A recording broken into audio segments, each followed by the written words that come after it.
आपके घर में कई तरह आंधियां आकर टकराती है। आपके शरीर के सुख को चुराने के लिए कई तरह आंधियां आकर टकराती है। आपको बिजनेस को अच्छे से ना चलाने के लिए कई तरह आंधियां, तूफान, बाढ़ियां आकर टकराती है। प्रभु के इस दास के संदेश के जरिए कई लोग आशीष का कारण बने हुए हैं। आइए उनके द्वारा दिए गए संदेश के एक भाग को सुनते हैं। मत्ती रचित सुसमाचार की ओर अपना ध्यान ले जाएंगे, निकालेंगे उसके 7वें अध्याय का 24वां वचन।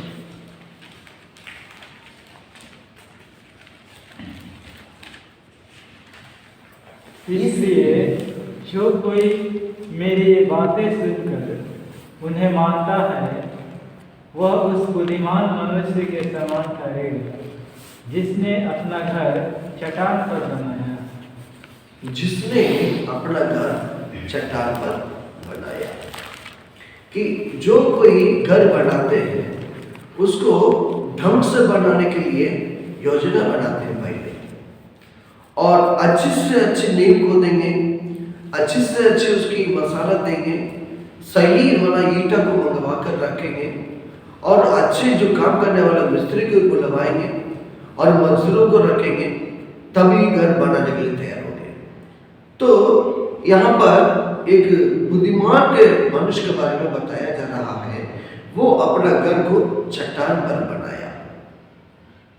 वो अपना घर को चट्टान पर बनाया। जो चट्टान पर बनाते हैं घर अपना, वो कैसे होता है? मजबूत रहता है। और कितना भी आंधी या तूफान उस पर पड़े और उस पर बाढ़ भी आवे, टकरावे, वो गिरेगा नहीं और मजबूत रहता है। आज कई लोगों को बिजनेस, कई लोगों को घर, कई लोगों को काम ना ठीक ठाक नहीं रह पाते हैं, और वे अपना बल से, बुद्धि से भी काम करने के लिए तैयार होकर चलते हैं, और मेहनत तो खूब करते हैं। रात दिन भी बिना सोए, बिना खाए, बिना विश्राम किए दौड़ते हैं।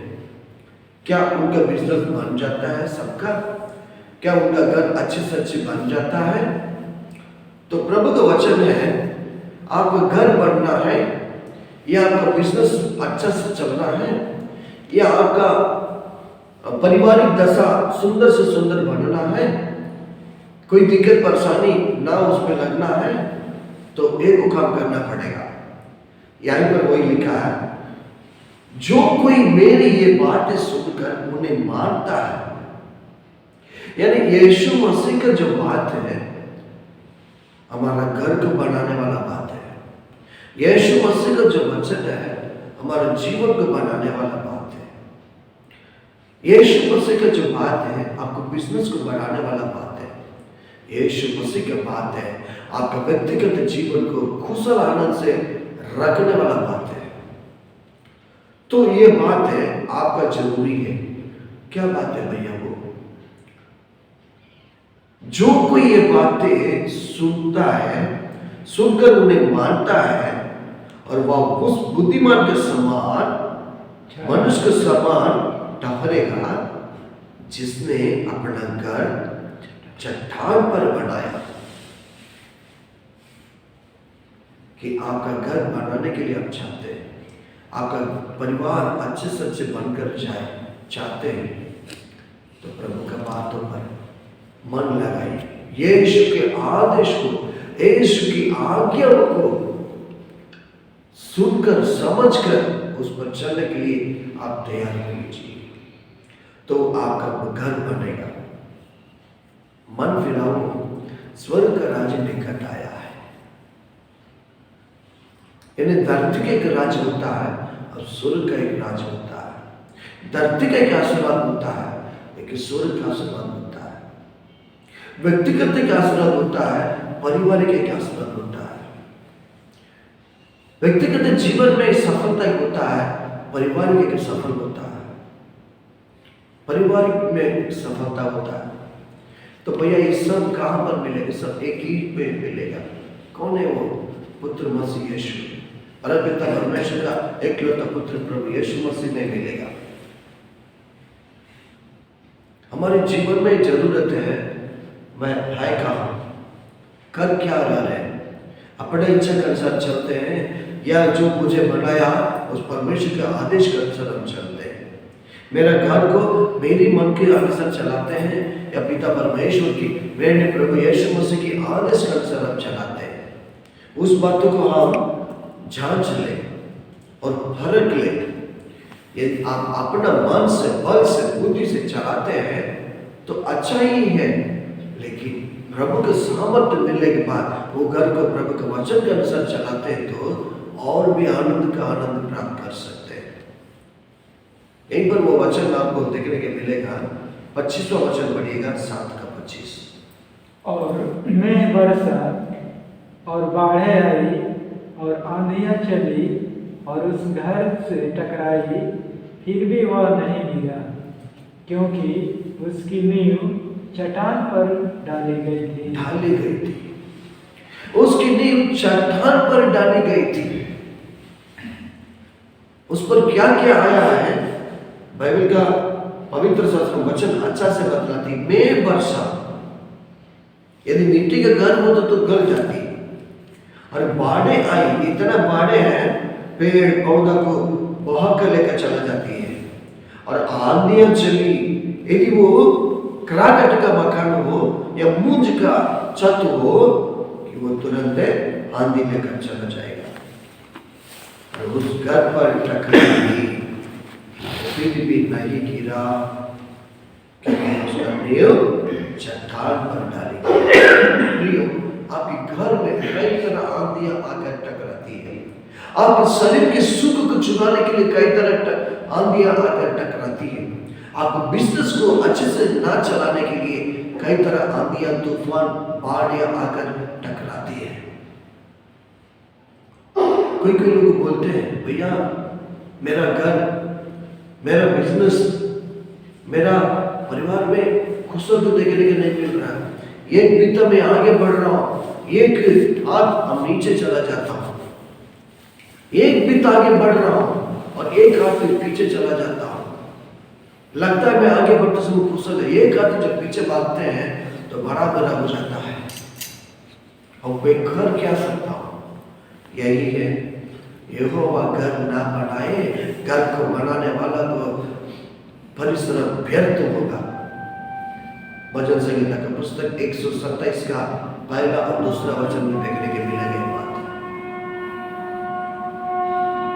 और यहोवा नगर को रक्षा ना करे और नगर का रक्षा करने के लिए जागने वाला को जागना व्यर्थ ही होगा। परमेश्वर के डर में मानने वाला प्रियो, हम एक जन्म से परमेश्वर चाहते हैं तो अपना घर को या अपने बिजनेस को, अपना चाहत को मेरे चाहत के अनुसार बना लो, यानी चट्टान पर अपना नींव को ढाल दो।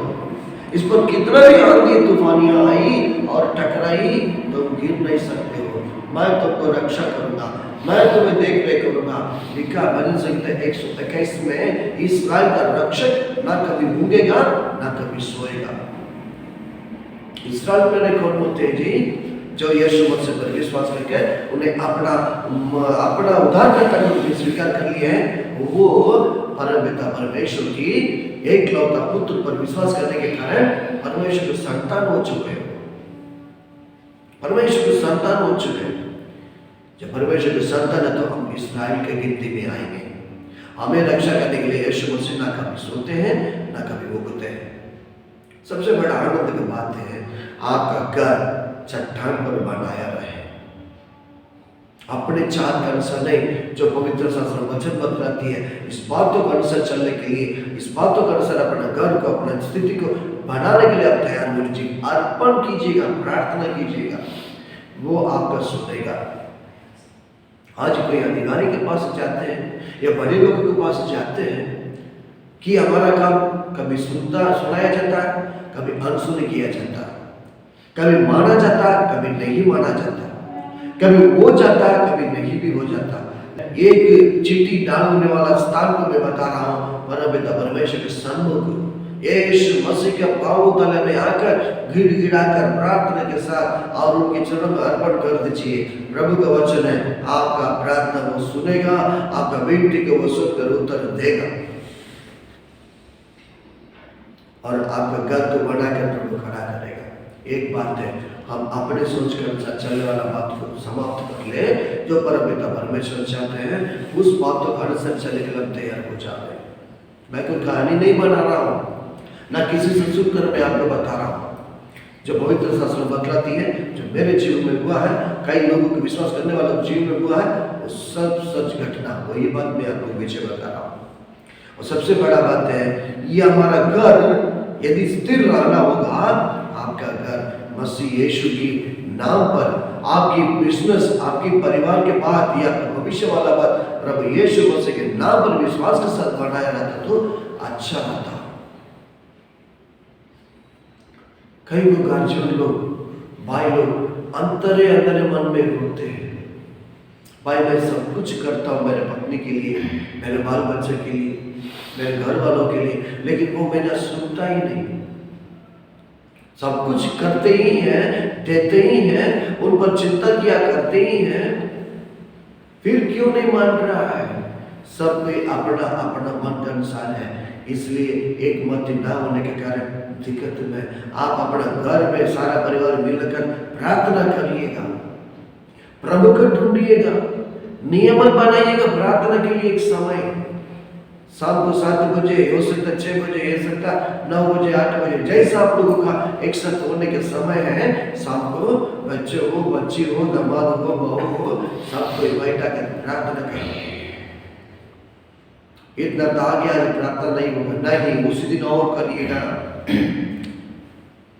इधर उधर जाना पड़ रहा है, हमको और करना, अगला दिन कर लिया जाएगा, नहीं, उसी दिन कीजिएगा, उसी घड़ी कीजिएगा, कहा ताकि जो आपके चाय में आए हैं, आपकी खाना, आपके पानी, आपके प्रेम भाव सब बांटा जा रहा है। प्रार्थना मात्र क्यों ना बांटा है, प्रार्थना के आशीर्वाद क्यों ना बांटा है, उनको बैठाइए, प्रार्थना करिए। घर को यहोवा बनाने चाहते हैं, आप उनका हाथ में अपने परिवार को, अपने रिश्तेदार जो आए आपसे मिलने के लिए, उनको भी लेकर प्रार्थना में बैठिएगा।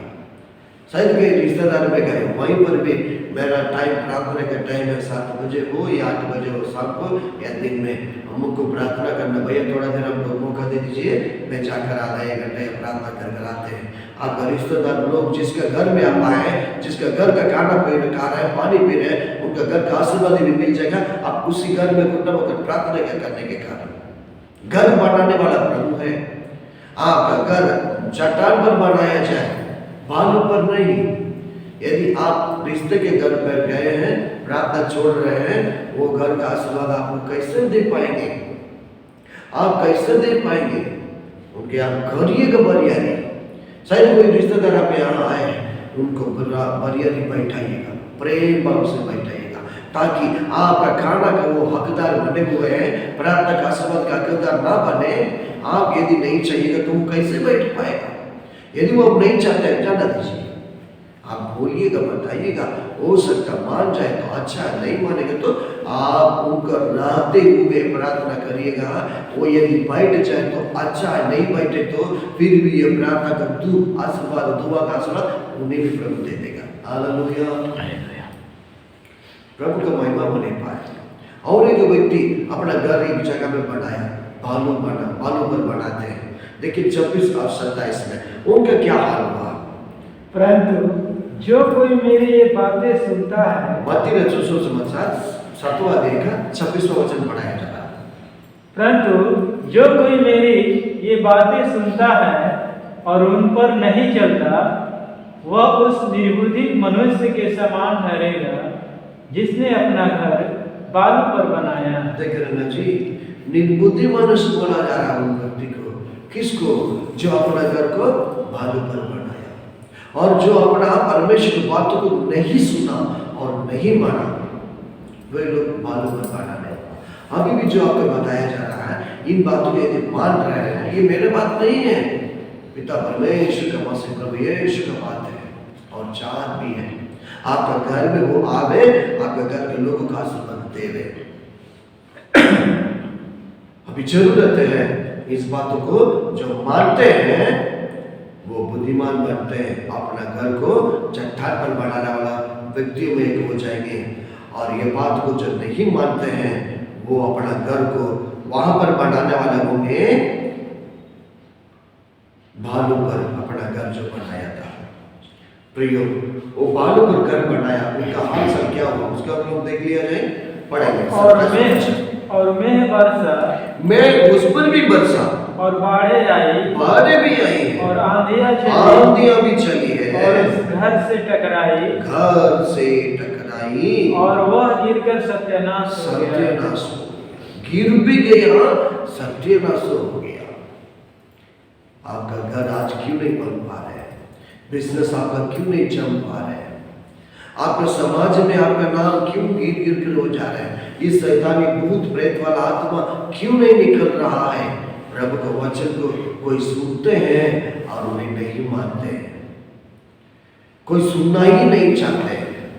तो जरूर आप अपना घर ये व्यक्ति बनाने वाला, जो बालू पर बनाने वाला व्यक्ति का समान हो जाएंगे, उस पर वो टकराएगा, गिर जाएगा, सत्यानाश हो जाएगा। लेकिन प्रभु यीशु मसीह हमें जीवन देने के लिए आया, और जो उसको ही ताकते हैं वो ये जीवन पाएंगे। और हम लोग गाना भी गाए थे, जो यहोवा के बाट चलते हैं वो नया बन पाएंगे, और दौड़ेंगे और वो श्रमित ना होंगे।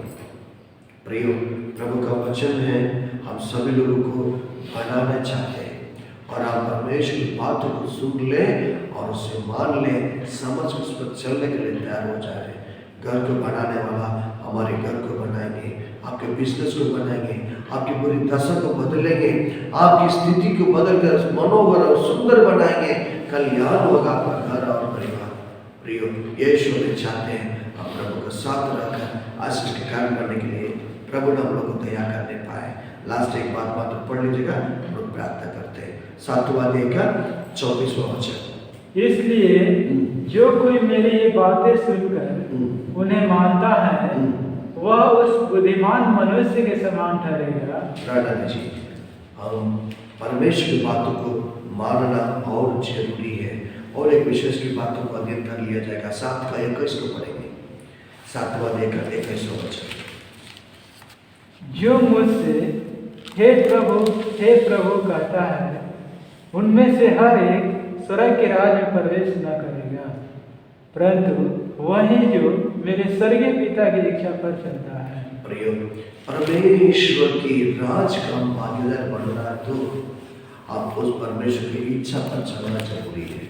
आपके घर में, आपके बिजनेस में, परिवार में प्रभु का आशीर्वाद आना है तो आप सभी लोग प्रभु का बातों पर चलना जरूरी है, उनकी इच्छा पर चलना बहुत जरूरी है। धरती में भी स्वर्ग है, मरने के बाद हमें हमारी आत्मा स्वर्ग में जाएगा।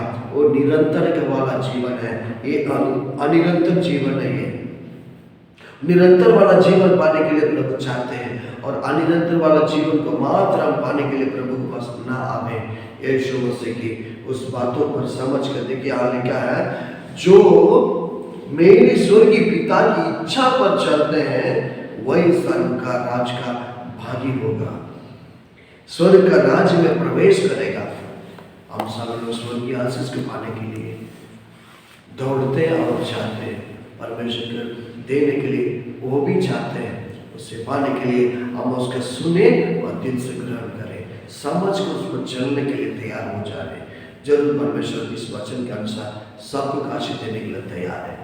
आप इस वचन का अनुसार करने के लिए तैयार हो जाए, प्रभु का आशीष का पाने के लिए प्रभु भी तैयार करें और दया प्रदान करें। प्रभु हम सबको आशीष देने पाए। आमीन।